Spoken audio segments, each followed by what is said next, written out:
গোপালগঞ্জবাসীকে বলবো, আপনারা গোপালগঞ্জ থেকে 3 থেকে 5 লক্ষ লোকের মাস টু টাকা করেন। আপনাদের যে লোকাল যেই সরঞ্জাম আছে সবকিছু নিয়ে এগুলো নিয়ে মাস টু টাকা করেন। একটা গ্রুপ আমাদের এয়ারপোর্টে অবস্থান নিতে হবে, যেন ডক্টর ইউনূসের জন্য এয়ারপোর্টে না আসতে পারে। এয়ারপোর্টে সবকিছু অচল করে দিতে হবে, কোন ফ্লাইট যেন এখানে না আসতে পারে। খুবই চাঞ্চল্যকর একটা ভিডিও ফুটেজ দেখাচ্ছি। আমি এই নেতাকে আসলে চিনি না, তবে তার যে বুদ্ধি বা পরামর্শ, তার উদ্দেশ্যে আমি একটা কথা বলতে চাই যে আপনি তো বিদেশ আছেন, বিদেশ আইসা পরিবার নিয়ে খুব আরামে আছেন, বউ বাচ্চা নিয়ে আরামে আছেন, ভালো মাল পানীয় সম্ভবত কামাইছেন। এখন এই ধরনের জেরবাদী বুদ্ধি যেগুলো দিচ্ছেন, এগুলাতে সারা বাংলাদেশে ছড়িয়ে ছিটিয়ে থাকা আওয়ামী লীগের যে মাথামোটা কিছু এই মুহূর্তে নেতা নেত্রীরা আছে, তারা বিপদে পড়বে। কারণ তারা তো তাদের ব্রেইন ইউজ করে না, আপনাদের উপরে ব্রেইনটার দায়িত্ব দিছে। ডক্টর ইউনূসকে এয়ারপোর্টে আটকাতে হবে, যমুনা বাসভবন ঘেরাও করতে হবে, এয়ারপোর্টকে ভেঙে দিতে হবে, টেটা একাট্টা বল্লম নেয়া ওইখানে যাইতে হবে। আচ্ছা, এই ধরনের নির্বুদ্ধিতা টাইপের একটা বুদ্ধি আপনি কিভাবে দিচ্ছেন রাইট নাও?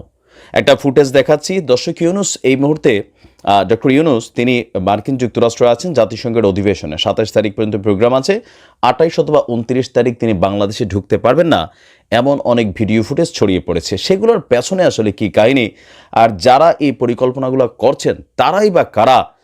বিদেশ বৈশা এমন বুদ্ধি দিয়া নিজের পরিবারের তো রাস্তায় নামানোর প্ল্যান নাই, মানুষের পরিবারকে রাস্তায় নামানোর যে প্ল্যান, এগুলোতে বিএনপিও সফল হয় নাই, আপনিও হবেন না।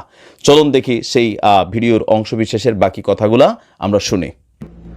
তারপরে যার যার এলাকায় যে বিশেষ সরঞ্জামাদি আছে, বিশেষ বিশেষ এলাকার, গোপালগঞ্জের বিশেষ এলাকা কিছু সরঞ্জাম আছে, ব্রাহ্মণবাড়িয়ার বিশেষ কিছু সরঞ্জাম আছে, যেমন টেটা, এগুলো নিয়ে আমাদের সবার যাত্রা করতে হবে ঢাকার দিকে, মার্চ টু ঢাকা। কি পরিমাণ জেরবাদী বুদ্ধি আওয়ামী লীগের নেতাকর্মীদের উদ্দেশ্যে বিদেশ থেকে বৈশা এই ব্যক্তি দিচ্ছেন। আমি আসলে ওনাকে চিনি না, উনি কে হতে পারেন, একজন বড় নেতা, কিন্তু এই ধরনের চিন্তা ভাবনা থেকে অলওয়েজ আওয়ামী লীগ বিপদে পড়ছে। ইভেন যখন এই গত ঘটনাগুলো ঘটেছে, মানে 5ই আগস্টের যে সময়কাল ছিল, তখনও আবু সাইদকে যেদিন গুলি করা হয়েছিল, তখন আমি বলছিলাম তখনই উচিত ছিল সাবেক প্রধানমন্ত্রী শেখ হাসিনার বিষয়টা নিয়ে সরাসরি কথা বলা, কিন্তু তিনি সেটাকে পাশ কাটিয়ে এই ধরনের নেতাদের কারণেই তিনি আসলে সঠিক পথ কোনটা সেইটা খুঁজে পান নাই।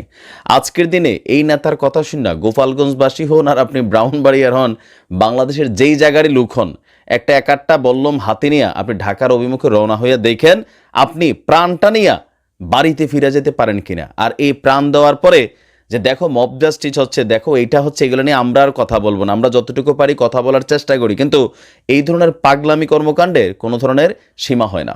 এটা কখনোই সম্ভব যে একাট্টা বল্লম এগুলা নিয়ে আপনি ওই কি বলা হয় যে এয়ারপোর্ট অচল করে দিবেন, এই করবেন, আর বাংলাদেশ সেনাবাহিনী পুলিশ বাহিনী তারা বৈশা বৈশা আঙ্গুল চুষবে?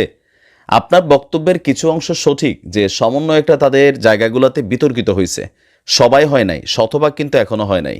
বিএনপি জামাত বা আরও যে দলগুলা, তারা এই মুহূর্তে নির্বাচনকে টার্গেট করে আলাদা আলাদা হয়ে গেছে, এটা বাস্তব। কিন্তু শেখ হাসিনা বাংলাদেশে ঢুকবে এই কথা শুনলে আবার দেখবেন পার্ট করে সবাই একজোট হয়ে গেছে, এটা কিন্তু একদম কঠিন বাস্তবতা। আপনি এক ডাকে দেখবেন পুরা আওয়ামী বিএনপি জামাত যারা আছে বা ছাত্ররা আছে সবাই, কারণ প্রত্যেকটা মানুষ পানিশড হবে, কি পরিমাণ পানিশড হবে এটাই হচ্ছে বাস্তবতা। তো আমার মনে হয় ডক্টর ইউনূস সাহেব দেশে ফিরতে পারবে না, মানে কে আটকাবে ডক্টর ইউনূস সাহেবরে? এমন কোনো কেউ আছে যে ডক্টর ইউনূস সাহেবের বাংলাদেশে ফেরা আটকাবে? মার্কিন যুক্তরাষ্ট্রের বাইডেন যেভাবে গলার মধ্যে নিয়ে একটা চুম্মা দিছে, এটা দেখে আপনার মনে হচ্ছে যে ডক্টর ইউনূস সাহেব বাংলাদেশে ঢুকতে দিবে না? মানে বাংলাদেশ তো অচল করে দিবে ভাই পশ্চিমারা। আপনার এই জিনিসগুলো আমি সবসময় বলি যে অতি হাইপার মেন্টালিটির, এরকম অ্যাগ্রেসিভ বুদ্ধি দেওয়ার জন্য আপনার বিরুদ্ধে একটা মামলা হওয়া জরুরি, যে জনগণকে এভাবে মৃত্যুর মুখে পুলিশের সামনে সেনাবাহিনীর সামনে রাজপথে নামায় দিবেন, শত শত মানুষ মারা যাবে আপনাদের এই গান্ডু মার্কা কথাবার্তা শুই না। রাজনীতিতে এত দ্রুত এই স্টাইলে মানে ছিনাইয়া নেওয়ার যে মেন্টালিটি, সেটা বাদ দেন।